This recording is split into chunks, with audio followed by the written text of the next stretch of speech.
வணக்கம். வணக்கம்.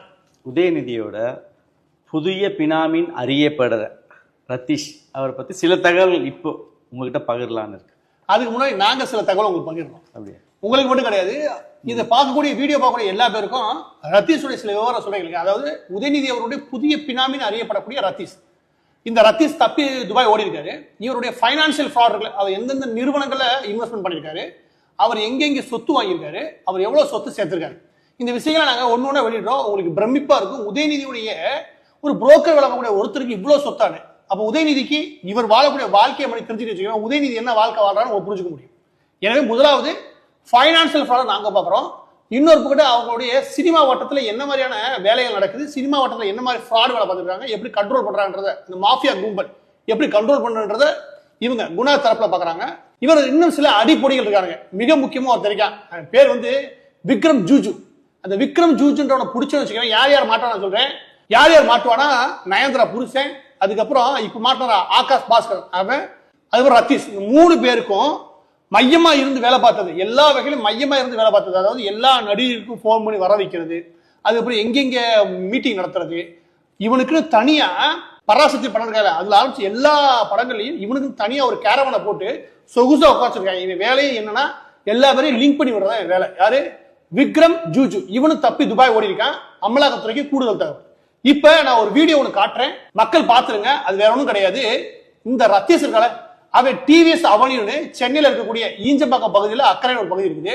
அதுல ஈசிஆர் பீச்சுக்கு பக்கத்துல சுமார் 300 கோடி மதிப்பிலான ஒரு வீடு ஒன்று கட்டியிருக்காரு. அந்த வீட்டுடைய கட்டமைப்பை நான் காட்டுறேன்.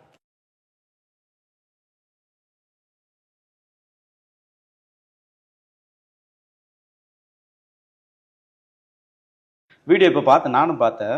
இந்த அளவுக்கு பிரம்மாண்டமான ஒரு பங்களா பாக்குறதுக்கு, அதை கட்டுறதுக்கு எப்படி இவரால் எப்படி முடியுது? என்ன சோர்ஸ் இருக்கு அவருக்கு வருமானம்? இந்த சோர்ஸ் கேட்கும்போது இவருக்கு முன்னாடி என்னவா இருந்தாரு, 2021 முன்னாடி என்னவா இருந்தா பாருங்க. என்னவா இருந்தா நீங்க தெரிஞ்சுப்பே நம்புறேன். அவர் என்னவா இருந்தா நினைக்கிறீங்க? கிரிக்கெட் விளையாடி இருந்தாரு. கிரிக்கெட் விளையாண்டு அது அரை டவுசர் போட்டு கிரிக்கெட் விளையாட சேர்த்த பசங்க. இவங்களுக்கு எந்த காசும் கிடையவே கிடையாது. இவங்க எக்கு தப்பா போய் உதயநிதிக்கு நல்ல போதுமான கவனிக்கிறாங்க. எப்படி கவனிக்கிறாங்க சொல்ல வேணாம், அது மக்களுக்கே புரிஞ்சுக்கிறாங்க. கவனிச்சது இவன் முக்கியமான புள்ளியா மாறினான். 3 வருஷத்துல இவன் கட்டக்கூடிய இந்த புதிய கட்டடம் இருக்குல்ல, இந்த கட்டடத்தோட மதிப்பு 300 கோடி. நல்லா கவனிச்சுக்கோங்க. டிவிஎஸ் அவனின் அந்த பகுதியில் இருக்கக்கூடிய அதுல ஒரு சென்ட் நிலம் 50 லட்சம் 60 லட்சத்துக்கு மேல போகுது. அதனால அவ்வளவு ஈஸியா வாங்கிட முடியாது. அவன் வாங்கியிருக்கிறது 10 கிரவுண்டு, ஏறக்குறைய 60 சென்ட் நிலத்தை வாங்கிட்டான். 26,000 ஸ்கொயர் ஃபீட் நினைக்கிறேன். அது உள்ள நீங்க அந்த இடத்தோட மதிப்பு மட்டும் 80 to 90 கோடி. இதை கட்டுறாம கட்டடம். அது மேல நீங்க பாத்தீங்கன்னா அவ்வளவு பெரிய ஸ்விம்மிங் பூல். இவன் எப்படிப்பட்ட டைப் சொல்றீங்க? 22 வாரத்துக்கு ஒரு ஐயா பார்ட்டி நடத்தாம இருக்க முடியாது. பார்ட்டில எல்லா விதமான போதைகள், உலகத்துல சர்வ போதைகளும் எங்க இருக்கோ அந்த வீட்டுல இருக்கும். அந்த மாதிரி 6 ஆள் வச்சுக்கோங்க. அந்த அதுக்கு ஏத்தாம பில்டிங் கட்டுறான், அதுக்கு ஏத்தால வீடு கட்டுறான்னு வச்சுக்கோங்க. நிறைய பேர் வந்து பார்ட்டி கொண்டாடிட்டு போற அளவுக்கு. ஆமா, இவர் சல்மான் கானு ஒரு 50 வருஷமா நடிச்சாரு, பார்ட்டி கொண்டாடி கிழிச்சிருவாரு. 3 வருஷத்துல இவ்வளவு காசு வந்துருக்குது. இந்த ஆட்டம் ஆடுறான்னா இவனுக்கு தலைமையா இருக்கக்கூடிய, இவனுக்கு முதலாளியா இருக்கிற எவ்வளவு ஆட்டம் ஆடி இருப்பாங்க. இப்ப இந்த பில்டிங்ல சில சுவாரஸ்யமான விஷயம் என்ன அப்படின்னா, இதுல இருந்து வந்து இறங்கக்கூடிய சில பிராண்ட் இருக்குல்ல, பாத்ரூம் மட்டும் இறங்கக்கூடிய பிராண்ட் இருக்குல்ல, அது கசி, அப்புறம் கசி மற்றும் லேண்ட்ஃபோர்ட் ஸ்டோன்ஸ், ஏகப்பட்ட பிராண்ட் எல்லாமே இம்போர்ட்டட். இதோட மதிப்பு இறங்கக்கூடிய கிரானைட்டோட மதிப்பு மட்டும் 4 to 5 கோடி. இப்ப இறங்கி இருக்கிறது மட்டும் வரக்கூடிய எல்லாம் சுத்தம் வச்சுக்கவே, அது மட்டும் கட்டடத்தை மட்டும் நீங்க ஒரு எனக்கு தெரிஞ்சு 30 கோடி கட்டுவாங்க. ஒரு 3 வருஷத்துல ஒண்ணும் இல்லாம அரக்கால் டவுசர் போட்டு கிரவுண்ட்ல கிரிக்கெட் விளையாடுறவனுக்கு திடீர்னு எங்க இருந்து இவனுக்கு 300 கோடியில இறக்குமதி செஞ்சு கட்டுற அளவுக்கு காசு வருது. இந்த பகுதியில் ஹிந்துஜா குரூப்புக்கு ஏகப்பட்ட லேண்ட் சமீபத்தில் 3 வருஷத்துல வாங்கிருக்காங்க. இதுவும் மத்திய அரசு கவனிக்க முடியாத விஷயம். ஏன்னா ஹிந்துஜா குரூப் எங்க ஞாபகம் இருக்கா உங்களுக்கு? ஆமா, அந்த வெள்ளப்பேருக்கு வர அன்னைக்கு வந்து வேலை செய்யற ஒரு குழிக்குள்ள மொத்தமா கொண்டு போய் உள்ள போச்சு. ஆமா, அந்த சாவுக்கு காரணமான அந்த பில்டிங் தான். ஆனா அந்த பில்டிங்ல எந்த நடவடிக்கை எடுக்கவே இல்லை. நீங்க கவனிச்சீங்கன்னா ஆமா, அது இதெல்லாம் அப்படி ஒண்ணு கனெக்ட் பண்ணி பாருங்க, புரிஞ்சிடும். இப்ப நீங்க பார்க்க இது ஒரு பில்டிங் தான். ஆனா இப்ப அவன் குடி இருக்கிறது எங்க அப்படின்னா, எம்ஆர்சி நகர்ல கூடிய லீலா பேலஸ் பக்கத்துல கூடிய 174 சீப்ராஸ் அபார்ட்மெண்ட்ல 7வது டவர்ல 13வது மாடியில இருக்கான். அதாவது மேல இருந்து சின்ன மாடி ஒரு மாடி வச்சுக்கேன். அந்த மாடியில 24 மணி நேரம் பார்ட்டி. கவனிச்சீங்கன்னா 3 வாரத்துக்கு ஒரு பார்ட்டி நடந்திருக்கு. அதை நீங்க விசாரிச்சீங்க, அதை பத்தி விஷயம் சொல்லுங்க. இப்போ அமலாக்கத்துறை வந்து அதை சீல் வச்சிருக்காங்க. இப்போ லேட்டஸ்ட் 3 வீக்ஸ் 3 வாரத்துக்கு முன்னாடி ஓடி போறதுக்கு முன்னாடி, ஆமா அதுக்கு முன்னாடி நீங்க சொன்ன அந்த எம்ஆர்சி பில்டிங்ல இப்போ சமீபத்துல அதாவது ஒரு 2-3 வாரத்துக்கு முன்னாடி, அதாவது ஓடி போறதுக்கு முன்னாடி ஆமா, கடைசி நடந்த பார்ட்டி, அந்த பார்ட்டில அதாவது கயாத் லோகர், ஸ்ரீகலா, தேஜஸ் அஸ்வினி, அஜிகுரே இவங்க மாதிரி ஒரு இதுல இந்த கயாத்து லோகர்ன்றது இந்த டிராகன் படம். ஆமா ஆமா ஆமா அவங்களே, கரெக்ட் அவங்களே தான். இவங்கள வச்சு ஒரு பெரிய பார்ட்டி. அந்த பார்ட்டில என்ன நான் சொல்லுங்க, அந்த பார்ட்டில இவன் மொத்தம் 4 பெட்ரூம் இருக்குது. உள்ள போன விஷயத்தை நான் ஃபுல்லா டீட்டெயிலா சொல்றேன். அதுல ரஷ்யன் கேர்ள்ஸ் நீங்க சொன்ன 4 ஹீரோயின், இதுல சம்பந்தப்பட்ட இது விஜய் டிவில இருக்கக்கூடிய ஆங்கர்ல இருந்து ஏகப்பட்ட பேர் இருக்காங்க. ஆமா, ஏகப்பட்ட நபர் இருக்காங்க. இதுல மிக மையப்படுத்தி இருக்காரு, வேற யாரும் கிடையாது, நயன்தரா புருஷன். ஆமா, இவன் தான் மிக முக்கியமான சென்டர். நீங்க கவனிச்சீங்களா அவனை? அதாவது ரைடு வந்திருக்குது, யாரு இவன் ரைடு வந்து தலைமுறை ஆயிட்டானே. இவன் இங்க போன பாத்தீங்களா, ஓடி போய் திருவண்ணாமலை, நமக்கு இதுக்கு சம்பந்தம் நம்ம வந்து வாங்கிட்டு ஓடி போய் நைட்டுல தண்ணி அடிச்சு பகல போயிட்டு திருவண்ணாமலை உட்காரிக்கான். அது பார்த்தேன், டேய் நீ கருணாநிதியால முடிக்கிறாடின்னு ஒரு நயன்தரால ஒரு பொண்ணை கல்யாணம் பண்ணதுல நீ பண்ற பாடுறீங்க ஆத்தாடி, விட்டா தமிழ்நாட்டுக்கு நான் முதல்ல வச்சிருக்கேன். அந்த ரேஞ்சுக்கு ஊரெல்லாம் மிரட்டுறதுன்னு வச்சுக்கவே.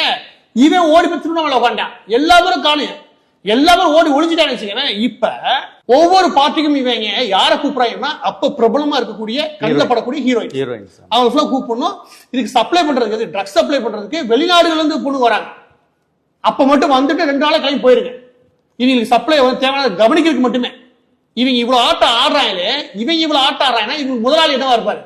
இவ்வளவு ஆட விட்டு வேடிக்கை பாக்குறாங்கன்னா அந்த ஆள் எப்படி விட்டாரு? அதை கேட்டா என்னடா சொல்றாங்க, கூட்டாட்சி தத்துவத்துக்கு ஆபத்து வந்துருச்சுன்றாங்க. என்னடா டே இவன ரத்தியஸ்மில ஐடி ரைடுக்கு கூட்டாட்சி தத்துவத்துக்கு ஆபத்து வந்துருச்சு. கூட்டாட்சி தத்துவா நீ கயாத்துல கூட்டி வந்து குமால் அடிக்கிறதுக்கு ஆபத்து வந்துருச்சு சொல்றா. அதை விட்டுட்டு கூட்டாட்சி தத்துவத்துக்கு ஆபத்து வந்துருச்சுன்றாங்க. இதுல இந்த ஒவ்வொரு ஹீரோயினுக்குமே ஒவ்வொரு முறையும் கூப்பிடும் போது, அதாவது 3 வாரத்துக்கு முன்னாடி இந்த கடைசி பார்ட்டி இருக்குல்ல, இந்த பார்ட்டியில ஒவ்வொரு பொண்ணுக்கும் கிஃப்ட் பாக்ஸ் இருக்குல்ல, அவரோட மதிப்பு 35 லட்சம் ரூபாய். 35 லட்சம் ரூபாய்க்கு என்ன கொடுத்துருவாங்க? எல்லா பொண்ணுங்களுக்கும் வாட்ச், விலை உயர்ந்த பேக். அதனாலதான் இவங்க பார்ட்டி கூட்டாச்சு. ஒண்ணு இதுல இவங்க எல்லா பேரும் இன்ஃபுளுன்ஸ் பண்ற பேர் என்ன அப்படின்னா, நம்ம பண்ணல, இவங்க தான் பண்றாங்க. ஊரெல்லாம் சொல்றது என்ன, ரத்தீஷ் சொல்றா, நான் தான் உதயநிதியோட வாய்ஸ். ஆமா, அப்ப எல்லாரும் கிளம்பி வந்துடுறாங்க. அதுக்கு கவனிக்கிறதுக்கு பெரிய பெரிய பேக், 35 லட்சம் 40 லட்சம் ரூபாய் கிஃப்ட். எல்லா பேரும் எப்படா இவங்க பார்ட்டிக்கு கூப்பிட்டு வர்றாங்க, யாரும் கட்டாயப்படுத்தல வர சொல்லவீங்க. அதுல உறுதியா சொல்றேன், எல்லா பொண்ணும் நாக்க தூக்க போட்டு அலையுது. இந்த லட்சத்துல பிலிம் இண்டஸ்ட்ரி இருக்குது. இவங்க ஊருக்கு உபதேசம், இந்த பொண்ணு கொண்டாடாத செய்ய, கயாத்துல ஆகிற கொண்டாடாத செய்ய சமூகத்தை உருப்படுமா? உனக்கு என்ன தெரியும்? முடிஞ்சு போச்சா கூகுள்ல இமேஜ் அந்த பொண்ணை தேடி பார்த்து நாக்க தொங்க போட்டு பாத்துக்கிட்டு தெரியும். ஆனா அவங்க கூப்பிட்டு வச்சு கும்மாளம் அடிப்பாடா. இதான சமூகம். இது திமுக காரனுக்கே சொல்றேன், திமுக காரன் 20 வருஷம் உழைச்சி இருக்கான். நீ எல்லாம் வேடிக்கை தான் பார்க்கணும். நேத்து பாரு அரக்கா டவுசர் போட்டு வாழ வந்தவன், நீங்க என்ன வேலை வந்துருக்கீங்க? உங்க ஆட்சியில அவன் தான் வாழ்றேன், நீ வாழல. எனவே 2வது விஷயம் என்ன அப்படின்னா, இவனுடைய பார்ட்டி லைஃப் ஒன்று இல்லையா, அது கண்ணா பின்னாடி இருக்குது. நான் என்ன சொல்வேன் அப்படின்னா, ஒருவேளை உங்களுக்கு நீங்க அந்த இடத்துல இருந்தீங்கன்னா, ஒரு எக்கிட்டமா காசு வருதுன்னு வச்சுக்கேன், கொஞ்சம் பொறுப்போட நிதானத்தோட என்ன பண்ணுவீங்க?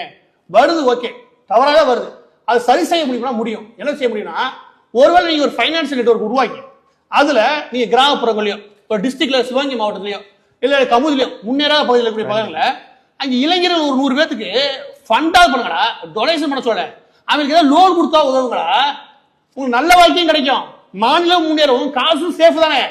ஆனா அவங்களுக்கு உதவுறதுக்கு நீங்க மனசு வரல. யாரை கூட்டுறாங்க? கயாத்து லோகரை கூட்டி வந்து 35 லட்சம் ரூபாய்க்கு நீங்க கிஃப்ட் கொடுத்து உங்களுக்கு பார்ட்டி கொண்டாடுறது இனிக்குது.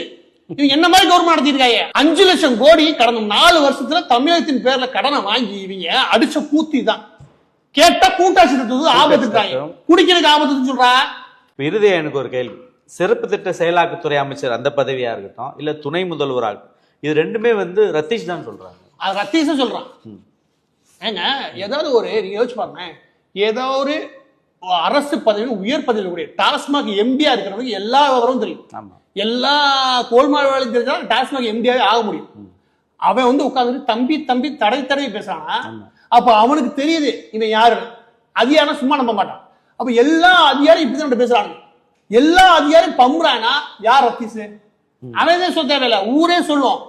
எனவே இவன் தான் நிழல் முதலமைச்சர், இவன் தான் நிழல் துணை முதலமைச்சர். இதை கவனிச்சீங்கன்னா சிறப்பு திட்டம்ன்ற பேர்ல எல்லா அமைச்சகத்திலும் இருக்கக்கூடிய பெரிய பெரிய திட்டம்லாம் இருக்கு இல்லையா, அதாவது 500 கோடிக்கு மேல போயிட்டாலும் சிறப்பு திட்டம் சொல்லி உதயநிதி கண்ட்ரோல போயிடும். ஏன்னா எந்த அமைச்சருக்கு அந்த பவர் போகாம முதலமைச்சருக்கு, அதாவது துணை முதலமைச்சருக்கு உதயநிதிக்கு அந்த பவர் போகாம வச்சுட்டாங்க. அவரால் உதயநிதியை பொறுத்த வரைக்கும் ஜாலியா இருந்த பையன், எனக்கு எதுக்கு இந்த வேலை, எனக்கு தேவையில்லாத வேலை, நானாவது மண்ணா கட்டியாது அப்படின்னு சொல்லி ஆலோசிக்கிறேன். அவர் நோகாம இவங்க கொடுத்தாங்க. இவங்க என்ன பண்றாங்க, டெண்டர்ல ஆரம்பிச்சு எல்லா விஷயத்துக்கும் காசுன்னு பாக்குறது, அடிச்சு நொறுக்குறது. அதுலதான் இவங்க யாரெல்லாம் இழுத்து விட்டுருக்காங்க, நயன்தாரா ஆரம்பிச்சு எல்லாத்தையும் இழுத்து விட்டுறீங்க. இவங்களுக்கு யாரும் தெரியும், காசு வந்து நேரம் நடிகளை கூப்பிடுறது இவங்க யாரும் பாருங்க, இவங்க எப்படி ஆளு பாத்தீங்களா? அதுல மிக முக்கியமான புள்ளி இந்த விக்னேஷ் சிவன். இவங்க முடிவு பண்ணுங்க, விக்னேஷ் சிவனும் சம்பந்தப்பட்ட 3 நிறுவனம் இருக்குது. அந்த நிறுவனம் அடுத்து நான் வெளியிடுறோம். அந்த நிறுவனம் தான் விளம்பரம் சம்பந்தப்பட்ட, அரசுடைய விளம்பரம் சம்பந்தப்பட்ட எல்லா மினிஸ்டரும் விளம்பரம் செய்யறதா இருந்தாலும், இல்ல விளம்பரம் சம்பந்தப்பட்ட நிகழ்ச்சி நடத்துறதாகட்டும், அந்த நிகழ்ச்சியை நடத்தி கொடுக்கறதாகட்டும், இது எல்லாமே ஒரு 3 நிறுவனம் தான் பண்ண முடியும். அதுல மிக முக்கியமான புள்ளி விக்னேஷ் சிவன். எல்லா காசையும் வாரி சுருட்டிட்டு ஈசிஆர்ல பொண்டாட்டி பேர 30 கோடிக்கு ஒரு இடத்த வாங்கி அது 1.5 கோடி ரிஜிஸ்டர் பண்ணி வச்சிருக்கா. எல்லா கருப்பு பணத்தை திண்டு இருக்காங்க. தின்றல யாரு? தின்ற ஃபுல்லா நடிகைகளுக்கு முக்கியத்துவம் கொடுத்துருக்காங்க. இந்த லட்சத்தை ஆட்சி நடத்திட்டு கூட்டாட்சி ஆபத்து வருது. கூட்டாட்சி எங்க வராங்க? ரத்தீஷ் ஆபத்து, டிடி ஆபத்து, நயன்தாரா ஆபத்துன்னு ஓடியாராங்க. எனவே பதிவோட இறுதியாக இதுல ரத்தீஷோட வீடு, அவர் சம்பந்தப்பட்ட வாழ்க்கையை பத்தி விஷயம் தெரிஞ்சிருக்கும், அவர் நடக்கக்கூடிய பார்ட்டி லைஃப் பத்தி விஷயம் தெரிஞ்சிருக்கும். இதுல இறுதியா ஒண்ணு முக்கியமாக மத்திய அரசுக்கு வேண்டுகோள் வைக்கலாம். என்ன அப்படின்னா, இந்த வீடை நீங்க சீல் வச்சிருக்கீங்களா, இந்த எம்ஆர்சி நகர வீடு, அந்த வீடை நீங்க அப்படியே தூக்கி சீல் வச்சது மட்டும் இல்லாம தேசிய போதை ஒழிப்பு முகமை இருக்கு, அது கையில ஒப்படை. அதுல வருஷம் ஃபுல்லா அவங்க போதையை எல்லா விதமான உலகத்தில் நடக்கிற எல்லா போதையும் முடங்கி இருக்கு. அதுல மினிஸ்டர் சம்பந்தப்பட்ட, அன்பில் மதி சம்பந்தப்பட்ட ஒரு நபர் உள்ள வந்து போயிருக்கான். இது நாங்க சொல்ல வேண்டியதுல, இன்னும் நிறைய தகவல் நாங்களே தரோம். ஆனா அந்த இடத்த ஒட்டுமொத்தமா போதை ஒழிப்பு முகமை தன் கைவசப்படுத்தணும். அது மொத்தமா ரிசர்ச் நடத்தி வச்சுக்கோங்க, ஏகப்பட்ட உண்மைகள் வெளிவரும். அதுல மிக முக்கியமான புள்ளி எழுதி வச்சுக்கோங்க, நாங்க டிக்ளேர் பண்றோம். விக்ரம் ஜூஜின்னு வந்திருக்கேன், அவருக்கு கேரவன் இல்லைன்னா வாழ மாட்டேன். BMW கார் ஒன்று டெலிவரி இருந்துச்சு, அதை நிப்பாட்டிட்டு ஓடி போயிட்டான் துபாய்க்கு. அவனை பிடிங்க, ஊரு எல்லா காலையும் தெரியும் எது எந்தெந்த நடிகை எங்கெங்க கஞ்சா அடிக்க போச்சு, அவனை பிடிங்க.